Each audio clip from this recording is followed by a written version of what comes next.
ಇದು ಅಡಿಕೆ ಮರಕ್ಕೆ ಹತ್ತುವಂಥ ಯಂತ್ರ. ಮಳೆ ಟೈಮಿಗೂ ಹತ್ಬೋದು, ಬೇಸಿಗೆಯಲ್ಲೂ ಹತ್ಬೋದು, ಯಾವ ಟೈಮಿಗೂ ಹತ್ಬೋದು. ದೋಂಟಿ ಹಾಕಿ ಕೊಯ್ಯುವುದಾದರೆ ಅರ್ಧ ಮರಕ್ಕೆ ಹತ್ತಿದ್ರೆ ಸಾಕು, ಮೇಲೆವರೆಗೂ ಹೋಗ್ಬೋದು. ವಯಸ್ಸಾದವರಿಗೂ ಹತ್ಬೋದು, ಹುಡುಗರಿಗೂ ಹತ್ಬೋದು, ಸುಸ್ತಾಗುದಿಲ್ಲ. ಸೇಫ್ಟಿ ಬೆಲ್ಟ್ ಎಲ್ಲ ಇದೆ. ಆಮೇಲೆ ಕಾಲಿನಲ್ಲಿ ಸ್ವಲ್ಪ ಕೆಲಸ ಇರೋದು, ಕಾಯಿ ಕೊಯ್ಯೋದಕ್ಕೂ ಔಷಧಿ ಹೊಡಿಯೋದಕ್ಕೂ ಎಲ್ಲ ಆಗ್ತದೆ. ಆ ಟೈಮಲ್ಲಿ ನಮಗೆ ಜನ ಸಿಗೋದಿಲ್ಲ. ಮಳೆ ಬಂದ ಕೂಡಲೇ ಒಂದೇ ಸಲ ಔಷಧಿ ಬಿಡ್ಲಿಕ್ಕೆ ಸ್ಟಾರ್ಟ್ ಆಗ್ತಾವೆ. ಲೇಬರ್ ಪ್ರಾಬ್ಲಮ್ ಬರ್ತದೆ, ಹತ್ಕೊಂಡು ನಾವೇ ಹೊಡಿಬೋದು ನಮ್ಮ ಹತ್ರ ಮಿಷಿನ್ ಇರುವಾಗ. ಎರಡು ಸೈಡಲ್ಲಿ ಬುಷ್, ಇದು ಪ್ರತ್ಯೇಕ ಕಂಪನಿಗೆ ಹೇಳಿ ಬಿಟ್ಟು ಮಾಡಿಸುವಂಥ ಬುಷ್ ಇಲ್ಲಿ ಇದೆ, ಕೆಳಗಡೆನೂ ಇದೆ. ಅದು ಅಡಿಕೆ ಮರದ ಮೇಲೆ ನಿಂತರೂ ಕೂಡ ಇದು ಕೆಳಗಡೆ ಬರೋದಿಲ್ಲ, ನಮಗೆ ಸುಸ್ತಾಗೋದು ಇಲ್ಲ. ಒಳಗಡೆ ರಬ್ಬರ್ ಇದೆ. ರಬ್ಬರ್ ಇರೋದ್ರಿಂದ ಅಡಿಕೆ ಗಿಡಕ್ಕೆ ಯಾವ ಕಾರಣಕ್ಕೂ ಏಟು ಬರುವುದಿಲ್ಲ. ಅಡಿಕೆ ಬರುವಂಥದ್ದು ಬೇಗ ಡ್ಯಾಮೇಜ್ ಆಗೋದು ಇಲ್ಲ. ಧಾರಾಳವಾಗಿ ತಗೋಬಹುದು. ಲೇಬರ್ ಪ್ರಾಬ್ಲಮ್ ಇರೋದ್ರಿಂದ ಯಾರಿಗೂ ಬೇಕಾದ್ರೆ ತಗೋದು. ನಾನು ಸ್ವಂತನೇ ಹತ್ಬೋದು. ಇದಕ್ಕೆ ವಯಸ್ಸಾದ್ರೂ ಕೂಡ ಪರವಾಗಿಲ್ಲ, ಹತ್ಬೋದು, ಏನು ತೊಂದರೆ ಇಲ್ಲ. ಸುಸ್ತಾಗೋದಿಲ್ಲ, ಯಾಕಂದ್ರೆ ನಾವು ಇಲ್ಲಿ ಕೂತ್ಕೊಂಡು ಹತ್ತೋದು. ಎಷ್ಟು ಬೇಕಾದ್ರೂ ಮೇಲೆ ಹೋಗ್ಬೋದು. ಮರ ಕೆಪಾಸಿಟಿ 80 ಫೀಟು ಮೇಲಕ್ಕೆ ಹೋಗ್ಬೋದು. ಮ್ಯಾನುಫ್ಯಾಕ್ಚರ್ ಮಾಡೋದು ಇವರೇ. ಇದು ಒಂದು ಮರ ಹತ್ತಿ ಬಿಟ್ಟರೆ ಅಕ್ಕಪಕ್ಕದಲ್ಲಿ ಇರುವ ಸುತ್ತಕ್ಕೆ ಇರುವ 4-5 ಮರ ನಾವು ಹೊಡಿಬೋದು ಔಷಧಿ. ಅಡಿಕೆ ತೋಟ ಇರೋರಿಗೆ ಮೇಯ್ನ್ ಆಗಿ ಯೂಸ್ ಆಗ್ತದೆ.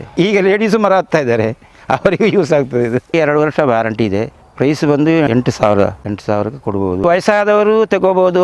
80 ಅಡಿ ಆದರೂ ಮರ ಹತ್ಬೋದು, ತೊಂದರೆ ಇಲ್ಲ. ಆಮೇಲೆ ಮಿಷಿನ್ ಒಳ್ಳೆ ಗ್ಯಾರಂಟಿ ಇದೆ, ಒಳ್ಳೆ ಸೇಲ್ ಇದೆ. ಮಿಷಿನಿಂದ ಏನು ತೊಂದರೆ ಇಲ್ಲ. ಮೆಟೀರಿಯಲ್ ಎಲ್ಲ ಒಳ್ಳೆ ಚೆನ್ನಾಗಿರುತ್ತೆ. 2 ಸೈಡು ಬುಷಿ ಇರುವುದರಿಂದ ಮರಕ್ಕೂ ಏನು ತೊಂದರೆ ಬರುತ್ತಿಲ್ಲ. ಇದು ಅಡಿಕೆ ಎಲ್ಲ ಕಡೆ ಎಲ್ಲರೂ ಬೆಳೀತಾ ಇದ್ದಾರೆ. ನಮ್ಮ ದಕ್ಷಿಣ ಕನ್ನಡದಲ್ಲಿ ಜಾಸ್ತಿ ಬೆಳೀತಾ ಇದ್ರು ಮುಂಚೆ, ಇವಾಗ ಎಲ್ಲ ಕಡೆ ಬೆಳೀತಾ ಇದ್ದಾರೆ. ಅದರಿಂದ ಈ ಮಿಷಿನ್ ಎಲ್ಲರಿಗೂ ಅಗತ್ಯ ಇರ್ತದೆ. ಇದು ಫೇಸ್ಬುಕ್ಕಲ್ಲಿ ನೋಡುವವರು ದಯವಿಟ್ಟು ಎಲ್ಲರೂ ಶೇರ್ ಮಾಡಿ ಸಹಕರಿಸಿ.